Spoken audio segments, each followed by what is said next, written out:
Hey, what's up, guys? My name is Kaiser. My name is We are Perhat. cousins, and then now we open new account with you from YouTube. So and then basically we want to download new kind of videos and then to share with you guys to have fun and other stuff.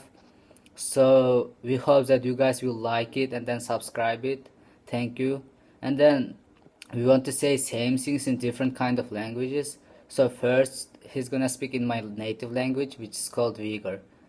Assalamu alaikum qarindoshlarım, yaxshimisizlar? Mening ismim Perhat. Mening ismim Qaysar. Bugun biz YouTube'dan yangi akkaunt ochdik. Echdagi maqsadimiz har xil qiziqarli videolarni chiqarish hamda sizlar bilan o'rtoqlashish, sizlarning qo'llab-quvvatlab berishingizni umid qilaman. Rahmat. Hamda bu rostcha so'zlaydi. Эй, как вы, ребята? Ну, короче, мы открыли новый аккаунт с YouTube, и мы хотим загрузить новые видео, и мы хотим это поделиться с вами и смеяться. Ну, короче, типа такого.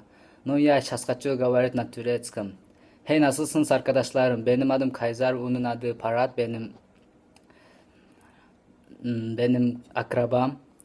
Ну, короче, biz şimdi bu YouTube'a new account aldık da o için de biz yeni videoları düşürüp sizlerle paylaşmayı istiyoruz. O için sizlerin bizim paylaştığımız videoları sevip seyretmenizi istiyoruz. Teşekkürler. Now I want to speak in Özbek. Qalaysizlar do'stlar, yaxshimisizlar? Mening atim Qaysar. Mening atim Perhat.